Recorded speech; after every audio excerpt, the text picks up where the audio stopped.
ஓம் ரீம் திருமால்பாடி ஸ்ரீரங்கநாதர் கோவிலில் நிறைய பேர் கும்பாபிஷேகத்திற்கு வந்திருந்தாங்க. பார்த்தவங்க சில பேருக்கும், சில பேர் வரல. எல்லாருக்கும் சில பேர் வீடியோலையும் பார்த்துருப்பீங்க. இந்த படி தெரியுது பாருங்கள், படி பாட்டுன்னு இருக்குது.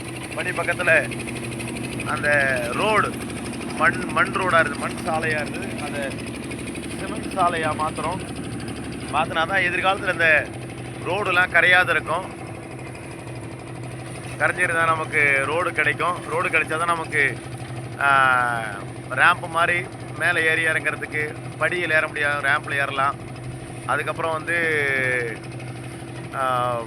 டூ வீலர் கார் போயிட்டு வர சௌரியமாக இருந்தால் போயிட்டு வந்து மேல் மண்டபத்தில் இறங்கிட்டு அங்கேருந்து தரிசனம், ரொம்ப ஏற முடியாதவங்க தரிசனம் பண்ணுறது, வயசானவங்களை தரிசனம் பண்ணுறதுக்கான ஒரு சௌரியத்தையும் ஏற்படுத்தலான்னு தான் இந்த ரோடு அமைப்பு ஏற்படுத்துகிறோம்.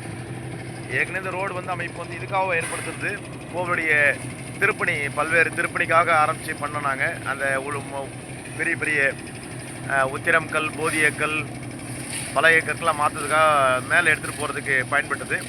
அது இல்லாத நிறைய எம்சாண்ட், சிமெண்ட்டு, அப்புறம் வெதர் கோஸ்டிங் டைல்ஸு நிறைய போச்சு மேலே. மெட்டீரியல்ஸ் நிறைய, எவ்வளோ மெட்டீரியல் சொல்லவே முடியாது.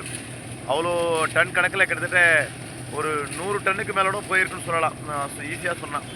அவ்வளோ மெட்டீரியல் மேலே போயிருக்கு. இப்போது இந்த திருப்பணி தொடர்ந்து நடந்திருக்கிறதால இந்த வேலை முடிஞ்சுன்னா, ரோடு ஃபார்மேஷன் ஆகிடுச்சுன்னா, மழை இப்போ சம்மர்லேயே இங்கே மழை வந்துடும். ஏப்ரல் மேலே மழை வர ஆரம்பிச்சிடும் இங்கே இந்த பகுதியெல்லாம். அப்போ என்ன ஆகிடுன்னா, உங்களுக்கு வந்து இந்த ரோடு கரைஞ்சி போய்டும். மண் ரோடு வந்து கரைஞ்சிடும். சிமெண்ட் ரோடாக போட்டால் நம்ம கரையாத இருக்கும், ரோடை நம்ம காப்பாற்றிக்கலாம். அதே சமயத்துலேயும் நமக்கு ரோடும் பயன்படுத்துகிற இருக்கும். அதுக்காக தான் இதை நாங்கள் ஏற்படுத்துகிறோம். கொஞ்சம் இது திருப்பணியில் கலந்துக்கிறவங்க ஏன்னா விவரமோ அது அவங்க எங்கிட்ட பேசுங்க. சிமெண்ட் வாங்கி கொடுங்க, லேபர் கொடுக்குறது, ஜல்லிக்கு பைசா கொடுக்குறேன்னு சொல்கிறவங்க யாராக இருந்தாலும் எங்கிட்ட பேசுங்க. ஓம் நமோ நாராயணாய.